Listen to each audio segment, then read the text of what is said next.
Hello viewers, welcome to Samik's Adorable Cooks. இன்னைக்கு நம்ம பார்க்க போகிறது ஆந்திரா ஸ்டைல் புதினா தொக்கு. இந்த ஆந்திரா ஸ்டைல் புதினா தொக்கு வந்து நான் கொஞ்சம் காரமாக தாங்க இருக்கும். ஆனால் டேஸ்ட் ரொம்ப சூப்பராக இருக்கும். நம்ம நார்மலாக பண்ணுற புதினா தொக்கு மாதிரி இருக்காது. ஸோ இப்போ வீடியோக்குள்ளே போகலாம் வாங்க. செய்முறை.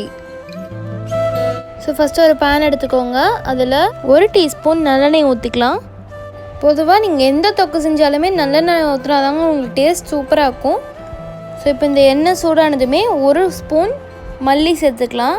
இதை வதக்கிட்டு இது கூடவே 1 டீஸ்பூன் சீரகமும் சேர்த்துட்டு திரும்பியும் நல்லா வதக்கிக்கோங்க. ஸோ இப்போ இது கூட 10 to 12 வரமிளகாய், அதாவது மிளகா வத்தல் சேர்த்துக்கலாம். இப்போ இதை திரும்பியும் வதக்கிட்டு இது கூடவே 8 to 9 பல்லு பூண்டு சேர்த்துட்டு வதக்கிக்கோங்க. இது 2 நிமிஷம் வதக்கினதுக்கப்புறமா ஃப்ளேம் ஆஃப் பண்ணிட்டு அடுப்புலேருந்து இறக்கிட்டு ஒரு மிக்சியில் போட்டு அரைச்சி எடுத்துக்கோங்க. மிக்சியில் அரைக்கும் போது ஃபுல்லாக ஃபைன் பேஸ்ட்டாக அரைச்சிடாதீங்க, கொரகொரன்னு அரைச்சி எடுத்துக்கோங்க.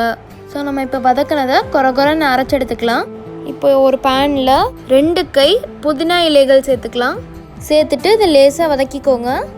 இப்போ பாருங்கள், இது நல்லா வதக்கியாச்சு. உங்களுக்கு டிஃப்ரென்ஸ் தெரியும். இந்த ஸ்டேஜில் அடுப்புலேருந்து இறக்கி நான் வந்து நம்ம ஏற்கனவே அரைச்சி வச்சிருந்தது கூட போட்டுட்டு கொஞ்சோண்டு கல் உப்பு சேர்த்துக்கலாம். உங்கள் தேவைக்கேற்ப நீங்கள் சேர்த்துக்கோங்க. அதை திரும்பியும் அரைச்சி தனியாக எடுத்து வச்சுருங்க. இப்போ ஒரு பேன் எடுத்துக்கோங்க. அதில் 2 டீஸ்பூன் நல்லெண்ணெய் ஊற்றிக்கலாம். எண்ணெய் சூடானதும் 1 டீஸ்பூன் கடுகு உளுத்தம்பருப்பு சேர்த்துட்டு உளுத்தம்பருப்போட கலர் நல்லா மாறி கடுகுலாம் வெடிச்சக்கப்புறமா நம்ம அரைச்ச அந்த புதினா பேஸ்ட்டை சேர்த்துக்கலாம். இப்போ இது நல்லா வதக்கிக்கோங்க. இது வந்து நல்ல தொக்கு கன்சிஸ்டன்சிக்கு வர வரைக்கும் நல்லா வதக்கிக்கலாம். இது நல்ல தொக்கு கன்சிஸ்டன்சிக்கு வந்து கலர்லாம் மாறினதுக்கப்புறமா ஃப்ளேம் ஆஃப் பண்ணிவிட்டு அடுப்புலேருந்தே இறக்கிடுங்க. ஸோ அவ்வளோதாங்க, நம்ம சூப்பரான காரசாரமான ஆந்திரா ஸ்டைல் புதினா தொக்கு தயார். தேங்க்ஸ் ஃபார் வாட்சிங். இந்த வீடியோவுக்கு மறக்காமல் லைக் பண்ணுங்கள், ஷேர் பண்ணுங்கள், அப்புறம் கமெண்ட்டும் பண்ணுங்கள்.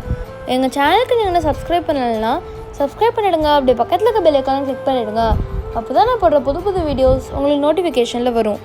நன்றி.